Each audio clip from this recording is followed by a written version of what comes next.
ವೀಕ್ಷಕರೇ ನಮಸ್ಕಾರ. Jeet media network YouTube ವಾಹಿನಿಯ ವಿಶೇಷ ವಿಡಿಯೋ ನೋಡೋದಕ್ಕೆ ನಿಮಗೆಲ್ಲ ಸ್ವಾಗತ. ಮನೇಲಿ ಈ ದಿಕ್ಕಲ್ಲಿ ಕನ್ನಡಿ ಹಾಕಿದ್ದೀರಾ? ಹಾಗಾದ್ರೆ ಸಾಲ ತೀರೋದೇ ಇಲ್ಲ ಅನ್ನೋ ರಹಸ್ಯದ ಮಾಹಿತಿಯನ್ನ ಈ ವಿಡಿಯೋದಲ್ಲಿ ನಾನು ನಿಮಗೆ ತಿಳಿಸ್ಕೊಡ್ತೀನಿ. ಹಾಗೇನೆ ಈ ವಿಡಿಯೋಗೆ ಈಗಲೇ ಒಂದು ಲೈಕ್ ಕೊಟ್ಟು ವಿಡಿಯೋದ ಕೆಳಗಡೆ ಓಂ ನಮೋ ಭಗವತೆ ವಾಸುದೇವಾಯ ಅಂತ ಕಮೆಂಟ್ ಮಾಡೋದಕ್ಕೆ ಮರಿಬೇಡಿ.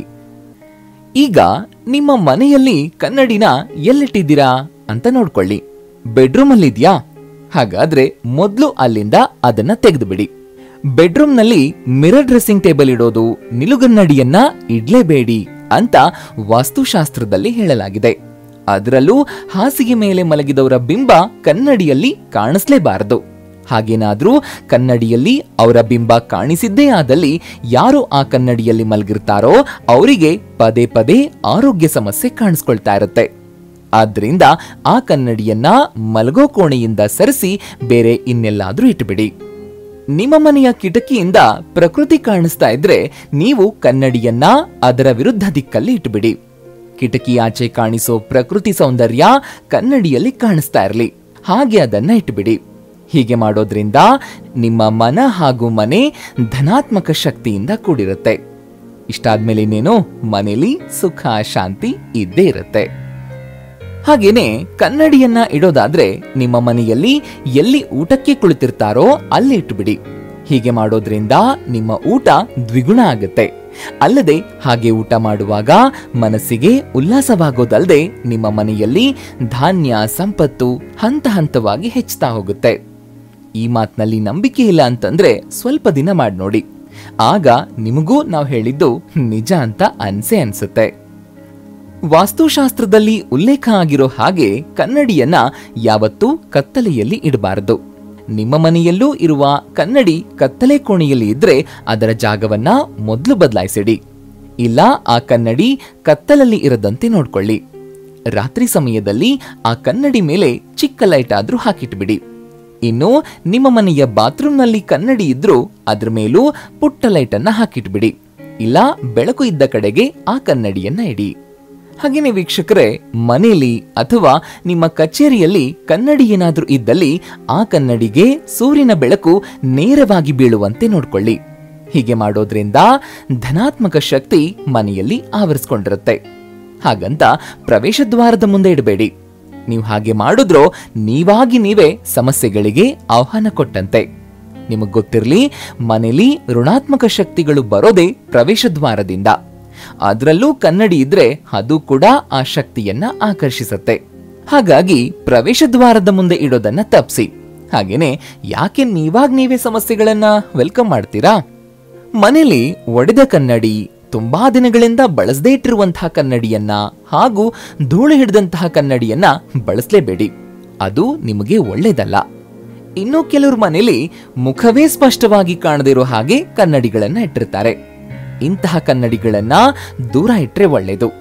ಇವು ಧನಾತ್ಮಕ ಶಕ್ತಿಗೆ ಅಡ್ಡಿಯಾಗಿ ನಿಂತಿರುತ್ತೆ. ಆದ್ದರಿಂದ ಅವುಗಳನ್ನ ಮನೆಯಿಂದ ಹೊರಗಡೆ ಇಟ್ಬಿಡಿ. ವಾಸ್ತು ಪ್ರಕಾರ ನಿಮ್ಮ ಮನೆಯಲ್ಲಿ ಕನ್ನಡಿಯನ್ನ ಇಡೋದಿದ್ರೆ ಯಾವ ಕಾರಣಕ್ಕೂ ಅವುಗಳನ್ನ ಪಶ್ಚಿಮ ಅಥವಾ ದಕ್ಷಿಣ ಗೋಡೆಯತ್ತ ನೇತಾಕ್ಬೇಡಿ, ಅಥವಾ ಅತ್ತ ಕಡೆ ಅಪ್ಪಿ ತಪ್ಪಿಯೂ ಇಡಬೇಡಿ. ಈ ದಿಕ್ಕಲ್ಲಿ ಕನ್ನಡಿಯನ್ನ ನೀವು ಇಟ್ಟಿದ್ದೇ ಆದಲ್ಲಿ ನಕಾರಾತ್ಮಕ ಶಕ್ತಿ ನಿಮ್ಮ ಜೀವನದ ಮೇಲೆ ಪರಿಣಾಮ ಬೀರುತ್ತೆ. ಅಲ್ಲದೆ ಏನಾದ್ರೂ ಒಂದು ಸಮಸ್ಯೆ ಎದುರಾಗ್ತಾನೆ ಇರುತ್ತೆ. ನೀವು ಅಂಥ ದಿನಗಳನ್ನ ನೋಡಬಾರ್ದು ಅಂತಂದ್ರೆ ನಿಮ್ಮ ಮನೆಯ ಕನ್ನಡಿ ಎಲ್ಲೆಲ್ಲಿ ಇವೆ ಅನ್ನೋದನ್ನ ಮೊದಲು ನೋಡಿ ಸ್ಥಳವನ್ನ ಬದಲಾಯಿಸಿಡಿ. ಹಾಗೇನೆ ವಾಸ್ತುಶಾಸ್ತ್ರದಲ್ಲಿ ಹೇಳಿರುವ ಪ್ರಕಾರ 2 ಕನ್ನಡಿಗಳು ಯಾವತ್ತೂ ಎದುರು ಬದುರು ಇರದಂತೆ ನೋಡ್ಕೊಳ್ಳಿ. ಇದರಿಂದ ನಿಮ್ಮ ಹಾಗೂ ಮನೆಯಲ್ಲಿರುವಂತಹ ಕುಟುಂಬ ಸದಸ್ಯರಿಗೆ ಹಾನಿಯಾಗಬಹುದು. ಆದ್ರಿಂದ 2 ಕನ್ನಡಿಗಳನ್ನ ಪ್ರತ್ಯೇಕ ಕೊಠಡಿಯಲ್ಲಿ ಬೇರೆ ಬೇರೆ ಇಟ್ಟುಬಿಡಿ.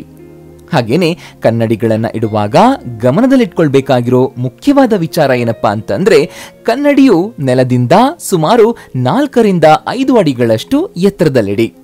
ನೀವು ಯಾವಾಗ್ಲೂ ಕನ್ನಡಿಯನ್ನ ಸ್ಥಗಿತಗೊಳಿಸಬೇಕು ಮತ್ತು ನೆಲದ ಅಥವಾ ಮೇಜಿನ ಮೇಲೆ ಇಡಬೇಡಿ. ಅಲ್ಲದೆ ಸ್ಟಡಿ ಟೇಬಲ್ ಬಳಿಯೂ ಕನ್ನಡಿಯನ್ನ ಇಡಬಾರದು.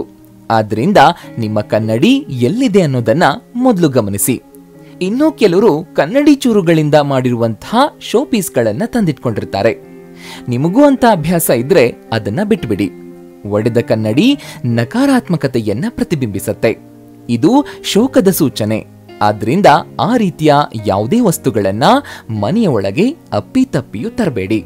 ಕನ್ನಡಿಯನ್ನ ಎಲ್ಲಿಡಬೇಕು, ಎಲ್ಲಿಡಬಾರದು ಅನ್ನೋದನ್ನ ತಿಳ್ಕೊಂಡ್ರಿ. ಈಗ ಯಾವ ರೀತಿ ಕನ್ನಡಿಯನ್ನ ಮನೆಯಲ್ಲಿ ಇಟ್ಕೊಳ್ಬೇಕು ಅನ್ನೋ ವಿಷಯವನ್ನ ತಿಳ್ಕೊಳ್ಳೇಬೇಕು. ಕನ್ನಡಿಯನ್ನ ಖರೀದಿ ಮಾಡುವಾಗ ಚೌಕ ಅಥವಾ ಆಯತಾಕಾರದ ಕನ್ನಡಿಗಳನ್ನ ನೋಡಿ ತಗೊಳ್ಬೇಕು. ಇದು ಮನೆಗೆ ಮಂಗಳಕರ ಅಂತ ವಾಸ್ತುಶಾಸ್ತ್ರಜ್ಞರು ಹೇಳಿದ್ದಾರೆ. ಆದ್ರಿಂದ ನೀವು ಅಂಡಾಕಾರವಾಗಿರಬಹುದು, ಇಲ್ಲ ವೃತ್ತಾಕಾರದ್ದಾಗಿರಬಹುದು, ಈ ಆಕಾರದ ಕನ್ನಡಿಗಳನ್ನ ಮನೆಗೆ ತರಲೇಬೇಡಿ. ಇನ್ನು ಕನ್ನಡಿಗಳ ಗಾತ್ರ ಸಂಬಂಧಿಸಿದಂತೆ ಯಾವುದೇ ಹೆಚ್ಚು ನಿಯಮಗಳನ್ನ ವಾಸ್ತುಶಾಸ್ತ್ರದಲ್ಲಿ ಉಲ್ಲೇಖವಾಗಿಲ್ಲ. ನಿಮ್ಮ ಮನೆಗೆ ಹಾಗೂ ಕೊಠಡಿಗೆ ಹೊಂದುವಂಥ ಹಾಗೂ ಅದರ ಸೌಂದರ್ಯ ಹೆಚ್ಚಿಸುವಂತಹ ಕನ್ನಡಿಗಳನ್ನ ತಂದು ಮನೆಯಲ್ಲಿಟ್ರೆ ಸಾಕು. ಆ ಕನ್ನಡಿ ಸದಾ ಸ್ವಚ್ಛವಾಗಿರುವಂತೆ ನೋಡ್ಕೊಳ್ಳಿ. ಅದರ ಮೇಲೆ ಸ್ಟಿಕ್ಕರ್ಗಳನ್ನ ಅಂಟಿಸೋದಾಗ್ಲಿ, ಇಲ್ಲ ನೀರಿನ ಕಲೆ ಬಿದ್ರೂ ಒರೆಸದೇ ಇರೋದು ಕೆಟ್ಟ ಅಭ್ಯಾಸ. ಇದರ ನೇರ ಪರಿಣಾಮ ನಿಮ್ಮ ಜೀವನದ ಮೇಲೆ ಬೀರುತ್ತೆ.